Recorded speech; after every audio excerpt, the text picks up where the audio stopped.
Hi, I'm Dr. Dave Janda. Welcome back to the Operation Freedom platform. And again, one of our special reports. We did this about 9 months ago with our guest, Adriana Reed, and we had such huge positive feedback. We're doing it again. And in particular, we're talking about how the deep state is panicked, they're desperate, and all of us, every American, needs to prepare accordingly. A couple weeks ago, we had Dad Brigman on, where we were talking about preparing from a food and water standpoint. Excellent insurance. Now we're looking at it from the financial side, and I can't think of a better person to do this with Adriana Reed. A little background on Adriana. She has been with the Camino Company, Camino, C-A-M-I-N-O, CaminoCompany.com since 2011 as a trader. All of us at Operation Freedom, every one of our listeners around the United States, and actually last week we had folks from over 80 countries either download the show or listen to the show live, which you can do free by going to davejanda.com every Sunday from 2 to 5 Eastern and hitting the live button. They all know Adriana over the years as an individual who is one of not only the principals in the Camino Company, but also for precious metals, but also an individual who tells it like it is willing to take on the deep state, the criminal banking syndicate, the New World Order crowd, the globalist contingent, by telling people what they need to know. And it's not what the deep state and the globalist syndicate wants people to hear. And it's not information that you're going to hear on what I call CNBS or on Reuters or Bloomberg or on Fox Business News for that matter.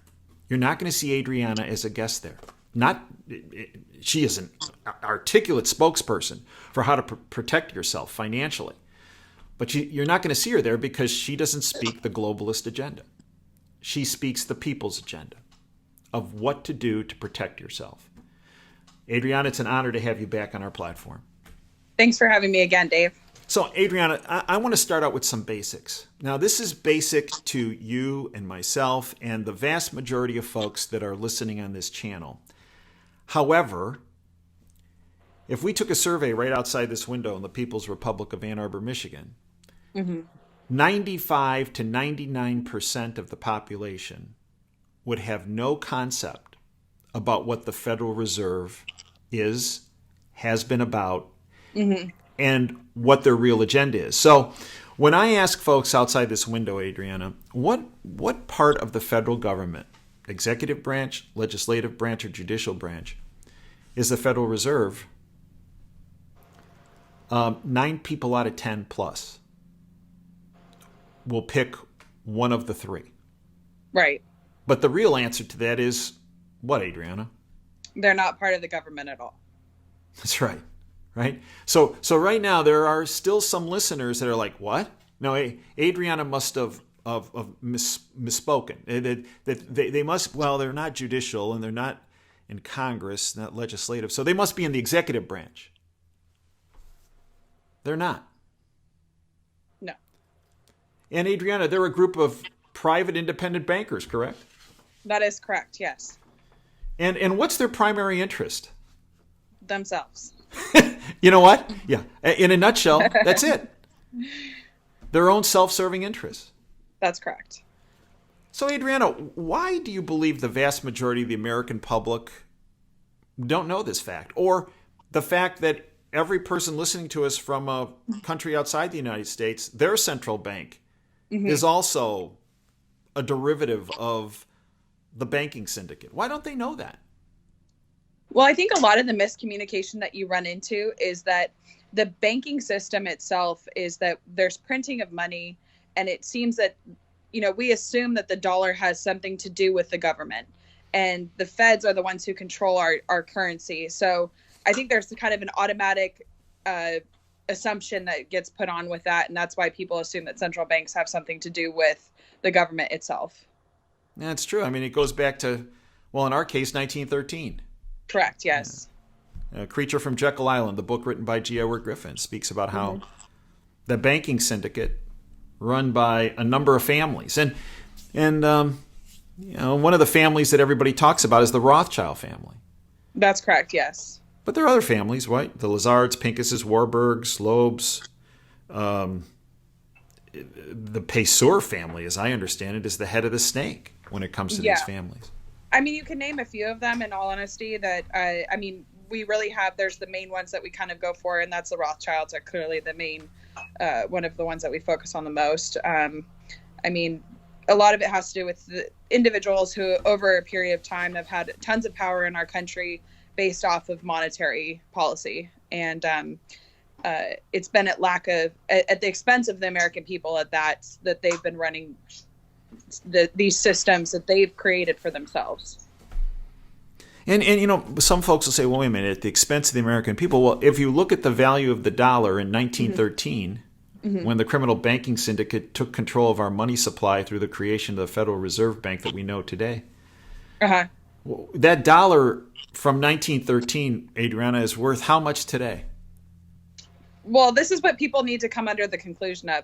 There's the dollar is a commodity itself, and it changes in value. When people pick up a dollar, they say, oh, this is worth $1. But that's not true. The dollar index changes constantly on the New York Stock Exchange, and we see it move up and down. On top of that, during that time, it had gold backing and silver backing, which we've completely taken ourselves off of that standard and devalued it more than people are willing to admit. So when you and I started speaking about this years ago, Adriana, we were both labeled, well, we were called a lot of things, but probably one of the nicest things we were called is conspiracy theorists. So this just occurred several months ago. And it was actually, the first time this was actually brought forward was actually as far back as 2016 and then reinforced recently. But Bernanke's former advisor, so Bernanke, former head of the Fed, quote, people would be stunned to know the extent to which the Fed is privately owned. What? And it goes back to what you've outlined, to these banking families. That's who runs the Fed. And their primary interest is in other banksters. Absolutely. And in the process, they devalue the dollar, as you said. It's a commodity that floats. I think if we look at the value of the dollar today compared to where it was in 1913, it's been devalued over, I believe, 97, 98%. I would agree. Absolutely. But the wealth of the banksters has exponentially increased. Exactly. Now, many people believe, well, okay, they have control of the money supply, but, well, okay, that's bad enough. But, well, they don't really control people in government, policies. Is that accurate? No. I mean, he who controls the money can control a lot of things.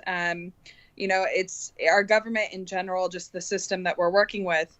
They're very much controlled by their capability of becoming rich themselves. And we're talking about politicians in general. That's why endless wars have been started. That's why money supply has changed the way it has. You know, we've kind of become the United States is known as the police of the world. And that's all just a statement in order for people to get rich. And these families have had a lot of control over people who are in the government who they're not being questioned. Well, we're starting to question them, I will say. But over a long period of time, they've never been questioned. And these families control these individuals. It is. It's all about control. You know, you can control people with information, with leverage. Yes. You can control them with money, with bribes. That's correct. Yes. And absolutely. you can control them with all the above. Yes. So recently, Bill Dudley, who's the ex-New York Fed president, yes, came out with the following. Bill Dudley, shocker, ex-New York Fed president urges Fed's Powell, the current chairman of the Federal Reserve, to prevent Trump re-election. Quote, there's even an argument that the election itself falls within the Fed's purview, end quote. It just proved what you just said. Absolutely. The main thing that we see right now in politics that's circling in general is that a lot of people who are in the middle ground part of politics, people who can swing Democratic or Republican are individuals who are basing a lot of their decision on their vote is based off of the economy. And the feds have the capability of creating a bubble that they can pop whenever they decide that they're ready to do it in order to make themselves richer or to have that control that you were talking about. And it can ride a lot on the election in general of whether or not, if Trump can't keep the economy, a lot of individuals have potential to swing the other way. And so that's where their power does lie in this next election. I go back to a conversation I had over 20 years ago with the founder of the Camino Company. He has since passed, Bert. Bert actually was the one who first introduced me to Ron Paul. And actually, tell me if I'm wrong, but wasn't Bert one of the people who introduced Ron Paul many years before that to what's called sound money? Yes. So educate our listeners on sound money and how Ron Paul, a little background. Bert was a fascinating man. A little background on Bert and a little background on how and what he did to educate Ron Paul on sound money. The education started in essence that it's a very, the outlook is on Austrian economics. And basically it started to explain that you have to understand how money works in general. And he always believed that gold and silver had the strongest backing. They had the longest running, run in history that we've seen as being something that can finance constantly through decades and thousands of years. You can go back to the Roman times, as you and I have spoken about. And the idea of sound money is that you have a physical that can withstand the test of time is really what it comes down to. And so that's where the education started with Ron. And they created this company in order to help people ensure their money has a backing. So now we have folks that are associated with other central banks owned and operated by the globalist syndicate, in particular the Bank of England.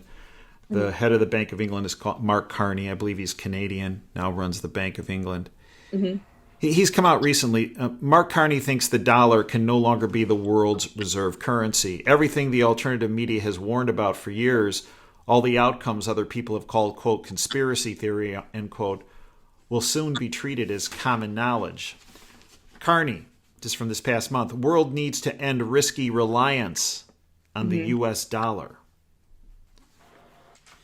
Well, let's talk about the significance of that, Adriana. The dollar, our country, has had a bit of a safe, sheltered existence by being the reserve currency of the world. If that's coming to an end, what are the ramifications for each one of our listeners? Well, if you have all of the dollar, if all of your savings or your money in general is in the dollar and that collapses, you lose all your money. There's no other way to put it. Your insurance policy essentially is worth nothing. That's correct, yes. And Nixon took us off the backing of the U.S. dollar and gold in 1971. I'm not aware of a currency that isn't backed by anything that eventually, through historical terms, hasn't failed. That's correct. I think Carney is just telling us the obvious, but those of us that speak about that are called conspiracy theorists. Well, you can talk conspiracy all you want, but I think now more than ever, I would assume that you agree, is that we're seeing more red flags than we've ever seen in history of the dollar starting to have this issue. Let alone the country is in debt over $23 trillion. And you and I both know that nothing can function in that amount of debt and hold its value. There's no value in that. Well, that's correct. It's essential. What some folks since 2008 have called the recovery is really not a recovery. It's more of a illusion because it's all based on creating more debt, more credit, which is what got us into trouble in the first place. Yes. And that's where the Fed step in and the central banks, is that they're very good at creating illusions, and they create these bubbles that work in their benefit. And that's what they've done. And unfortunately, I think that this could be one of the most catastrophic recessions that we may see in our lifetime, because they covered up after 2008. They created this illusion, and they never made things better. They only created the cover up of things that truly needed to be fixed in the first place.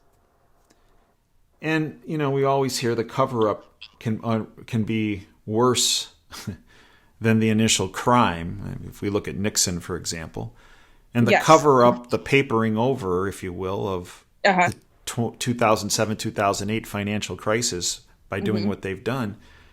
I know people some people would disagree with your statement, but I believe if they really dissect what you're speaking about, that in fact we're in worse financial shape today as a country, and as a world, than we were in 2007, 2008. I would absolutely agree. And I think that currently the United States is in a place where we're propped up. And if you look around the world, you see that countries are starting to fall into recession. Sovereign countries are starting to buy precious metals to prepare themselves for potential outlook of how this is all going to end. And so it's kind of a domino effect. And we may be one of the last countries to go because of our ability to keep ourselves propped up just a little bit longer than everybody else. But, I think the end result for everybody is going to be the same. Well, and in fact, Adriana, if we look around the world, it's a huge global slowdown. We have, throughout in the history of our world, there's more negative debt with negative interest rates associated with all these other these countries around the world than in time immemorial. Exactly. And people need to realize that when we start heading into negative interest rates, the thing that you need to look at the most is your currency. Negative interest rates are the number one signal that your currency is the biggest issue in your country. And now, we've in the past several weeks, the Fed has been doing some things that many people are scratching their heads about. For example, they're doing these repurchase agreements, which is essentially adding cash to the system to keep it afloat. Is that an accurate assessment? Absolutely, yes. Okay. I believe the New York Fed purchased a 46.5 trillion or billion in bonds, and so I mean it's all a cover up is what it is. Right, and this is on a daily basis that it kind of rewrites itself every day, but the numbers are not going away.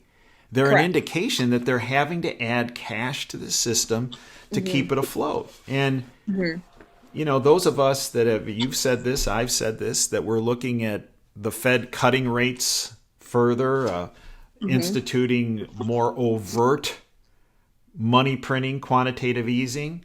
Yeah. I don't see any way around it. Yet there are folks that say, "Oh, no. They're going to be. They're just on a pause for a little bit. They're going to raise rates soon, and they're not going to be printing any more money." What do you say to those folks, Adriana? I mean, sometimes what is there to say? I attempt to convince people the reality of the situation, but individuals can believe what they choose to believe at that point. Now, Adriana, many people say, "Okay, so I should."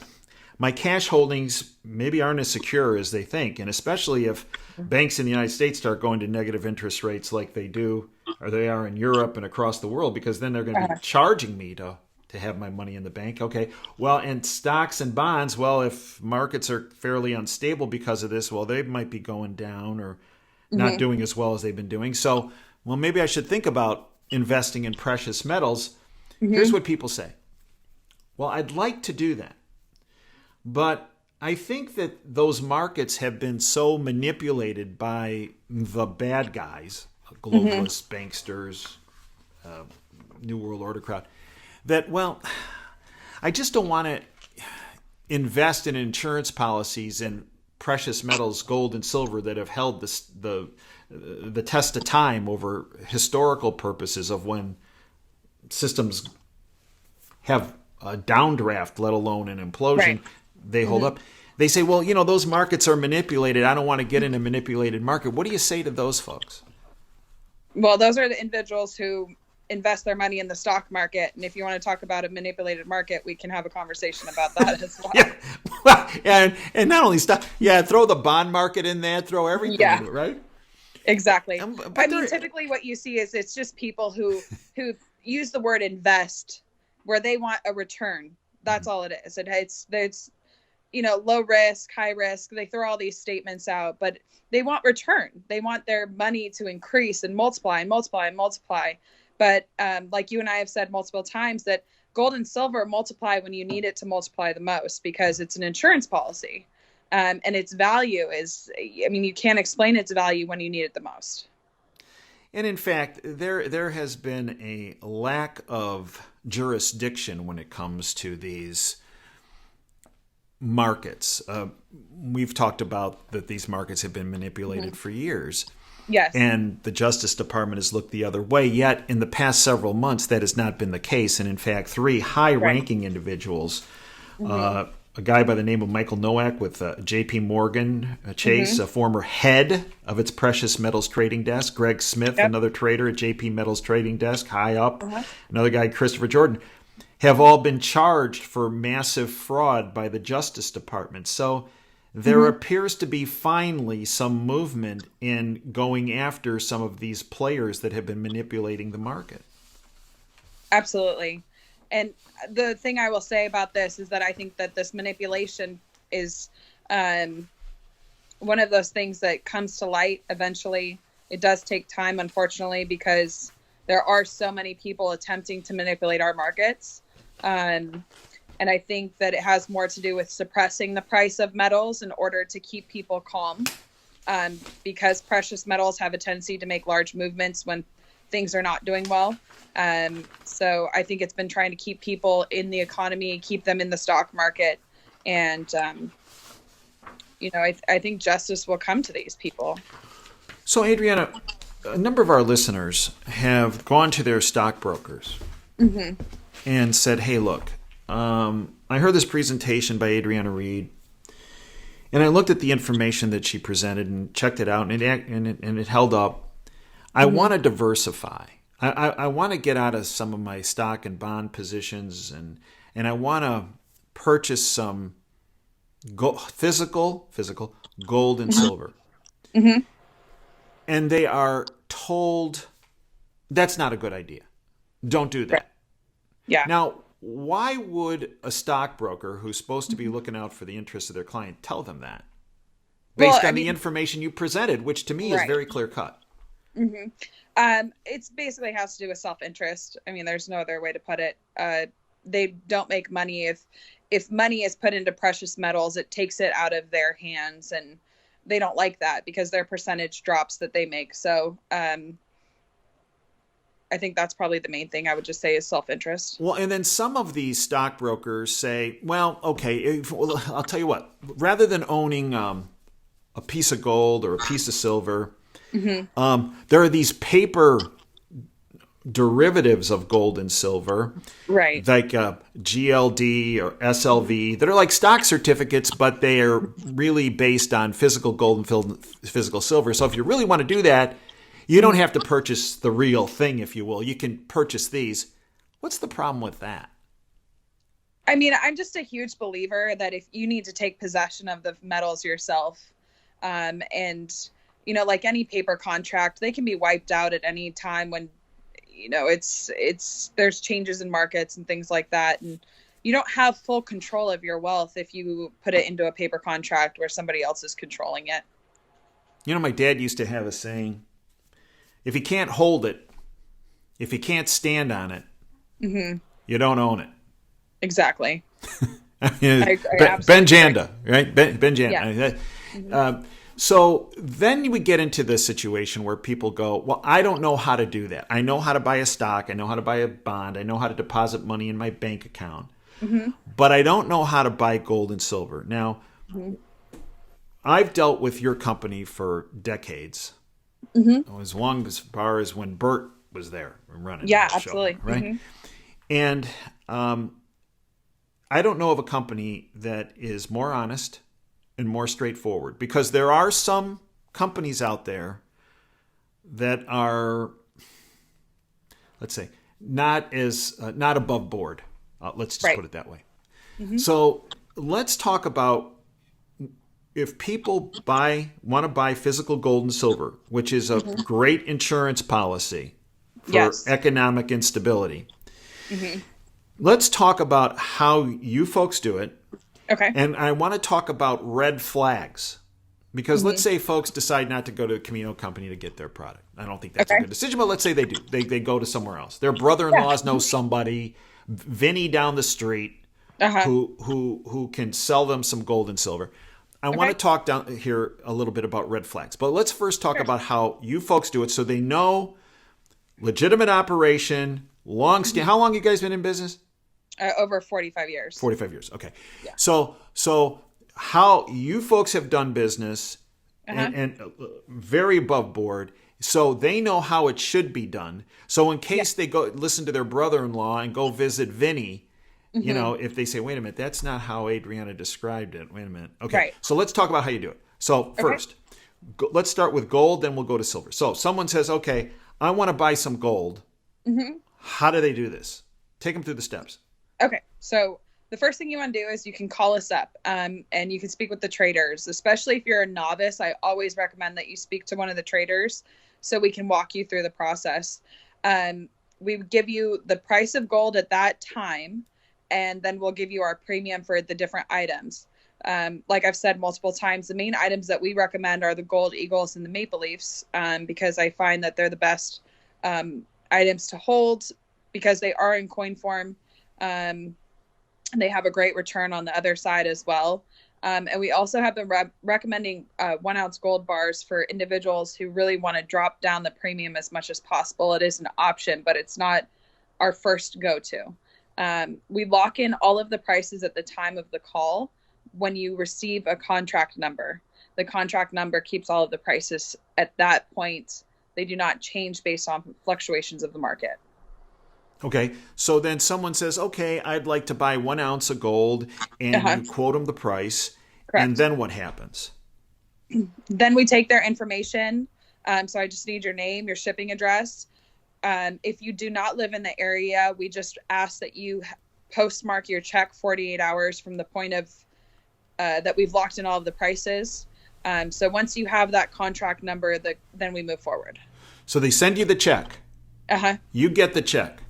Yes. Then what happens? So we deposit the check, and this is something that I would like to make very clear and take the opportunity. We hold all checks for 5 business days. The reason being is that some individuals will call and say that my check cleared, the day after you got it, which may be possible. But if checks bounce, it takes 2 to 3 business days at least for us to be notified by the bank.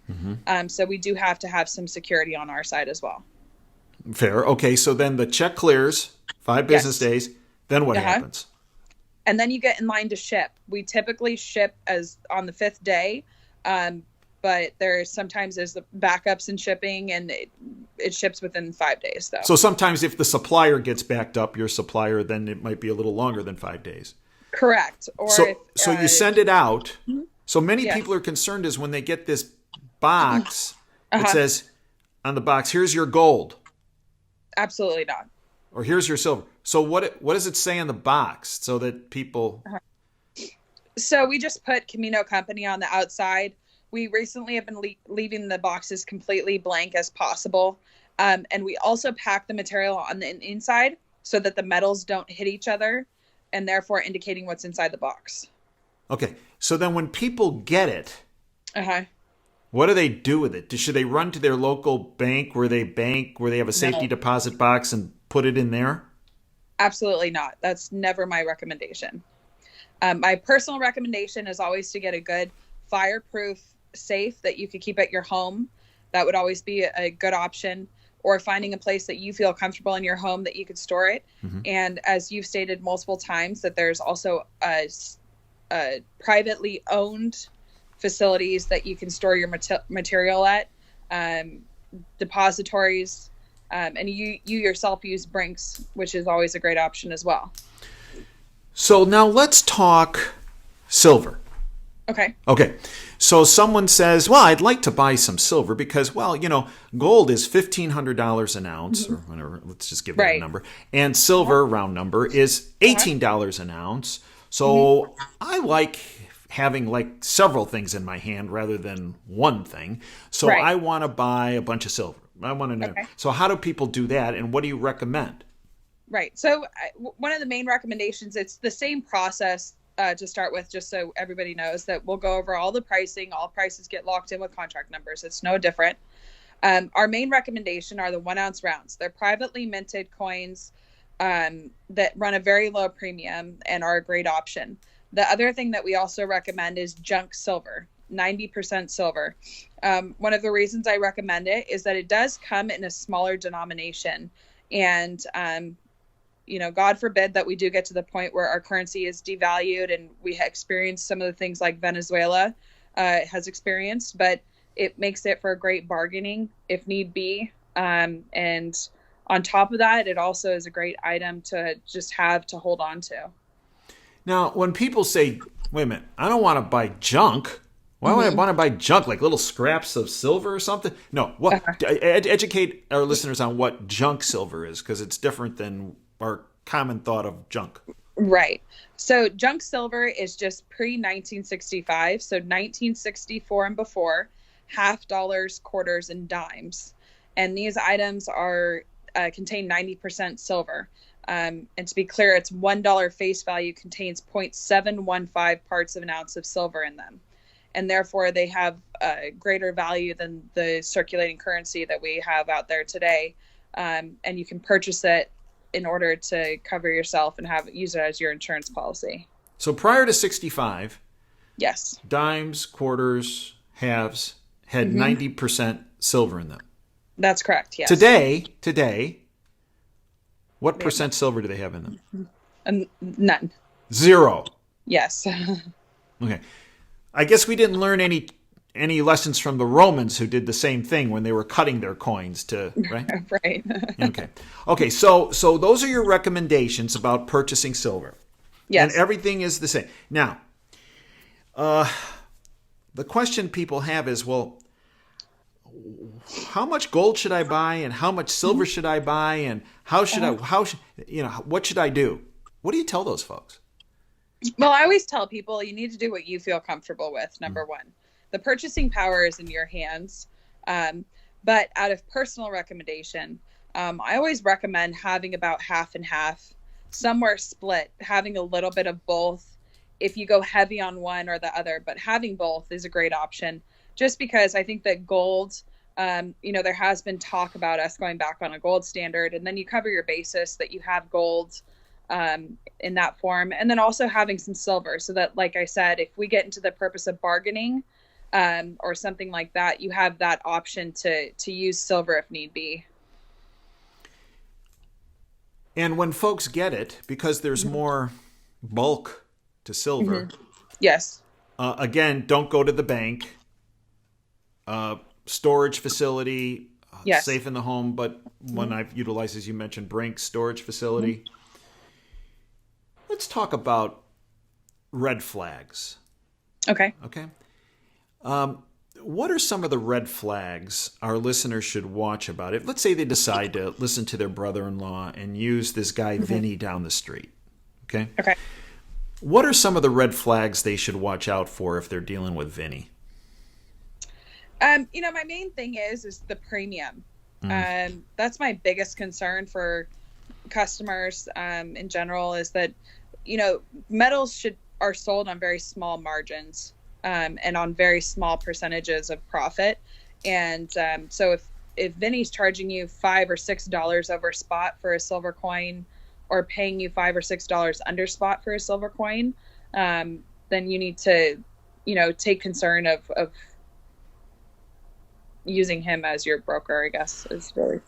And what about they go to see Vinny, and Vinny says, well, the cost of that ounce of silver is $18. I don't have any here today, but I'm going to get it for you in a couple days. And and they go back and visit Vinny, and he says, you know, the silver's gone up now. It's $20 an ounce now. Yeah. So even though when you came in here before it was 18, but because today it's 20 when I'm going to sell it to you or ship it to you, you know, whatever, give it to you, it's $20. And this is one of the issues that folks ask about. So folks order from you, they get an order number. Yes. And you mentioned this, but it bears repeating because this is where a lot of people get ripped off from other companies. And then they say, these other companies say, well, now that we're going to ship it to you, the price has gone up $2 an ounce, so you owe us that differential. Right. Now, Camino does not do that. No, we do not. But to me, that's another red flag. Absolutely. Yes. So you mentioned checks. Do you also do credit cards? So we recently actually started taking credit cards for online orders only.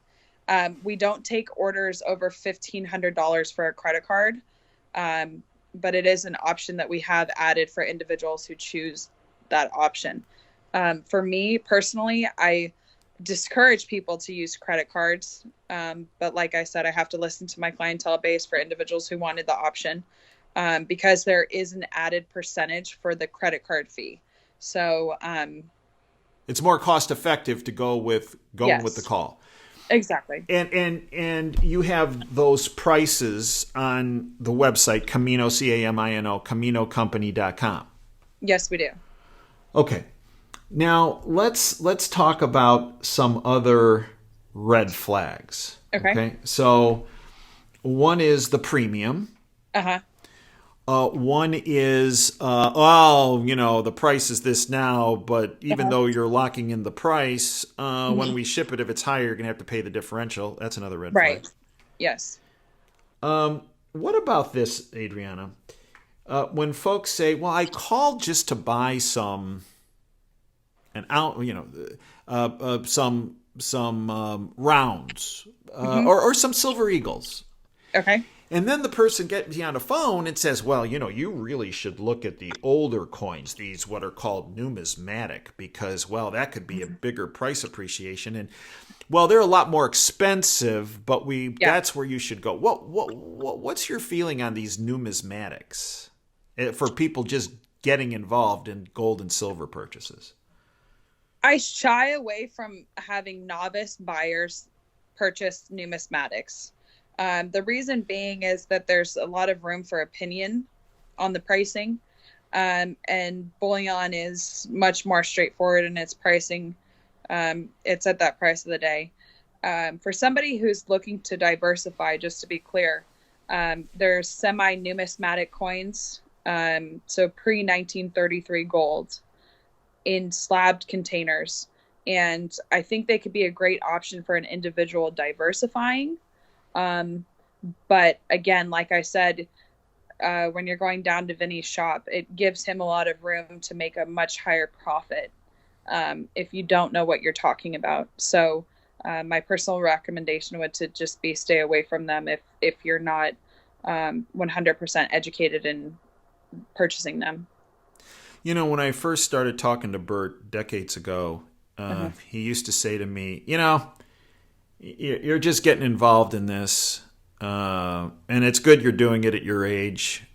But listen to me. You want to buy as much quantity as you can for the dollars you're investing. Got it? Correct. That's what you say. Got it? You got it, Dave? Got it? Yeah. Don't try to get fancy on anybody, because there are people that are going to try to make you get fancy, but don't. Buy bulk. Yeah. Buy as much as you can. Stick with the generic stuff, because that you can buy more of it, and that's what will appreciate the most. Absolutely. So, what is the biggest mistake, Adriana, people make when they're involved with precious metals? Is that they wait too long. Individuals have a tendency, they're going to wait for the markets to start moving and going upward. And for the most part, the precious metals market is relatively calm, and it gives you a time to prepare yourself for what's to come. And so I think that's the biggest mistake that people make, is that they don't see potential in the investment of what they're doing. But the insurance policy is the investment in itself. Yeah, it's interesting. Many people contact me and they say, I am going to diversify and I'm going to, as an insurance policy, buy some gold and silver, but I'm going to wait it out a little bit. I'm going to wait till I see more cracks in the system, and then I'm going to jump in. And Exactly. and Adriana, that's exactly what you're talking about, because I remember back in 2007, 2008, when people relied on that philosophy, supplies dried up like crazy. Absolutely. There was nothing there. Yes. And also, to put it in perspective in short term, Dave, we did our video back in 2018, and precious metals have increased. Gold has gone up almost $300 since you and I made our first video. And we're starting to see more of these things pop up. The red flags in the economy are starting to pop up. We're starting to see movement. And the sooner you can get into this market, the better off you're going to be. Okay, Adriana, so let's educate folks on how. Now, here's the other thing that I think is important. Some folks have contacted me and said, not from Camino. I said, well, my brother-in-law told me about this other company, so I contacted them. And, well, I didn't feel quite, I don't know, I felt a little uneasy with them, but got really uneasy because they kept calling me every week about purchasing more. Now, does Camino do any cold calling like that? I mean, calling back on once people have ordered and you're calling them back to reorder? Absolutely not. Yeah, I think Bert would come haunt every person at Camino if anyone at Camino ever did that. Dave, this is a libertarian-based company, and liberty is freedom, and your freedom to choose what you're going to do and how you're going to spend your money is very important to us. And knowing what you're putting your money into yourself, it's not our job to convince people what they can and can't do, what they should and shouldn't do. We can lead them to water, but it's their choice. And the other thing, Adriana, is you're very secure with customers' information, correct? Absolutely. It's very, very important to me, especially now with technology has taken off a lot. And I think that also with the good comes the bad, and there's a lot of hacking and things like that. So we have all of our systems very secure, especially having the amount of information that we have. And, with me recommending people to store it in their home, it makes the information even more important for us to keep it secure. So, Adriana, educate our listeners on how they can get in touch with you, because I know, I hear from a lot of people. It's very interesting. I hear from a lot of people, and they say, I called Camino and I told them right up front that I wasn't interested in placing an order. I just wanted to ask them a couple questions. And they say, oh, they were happy to talk to me about it.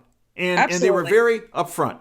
So what's the best way for folks to get in touch with you, learn more about Camino and the like? So you can contact us via phone or by email. We're at 800-348-8001.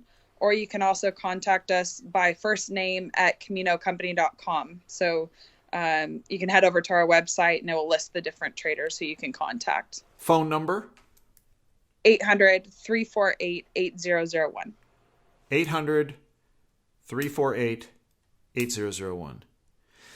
One of the reasons why I like to do these segments with you, Adriana, is because we bring information forward that you're not going to hear Stuart Varney or on Fox Business News or CNBS or Bloomberg or Reuters talk about.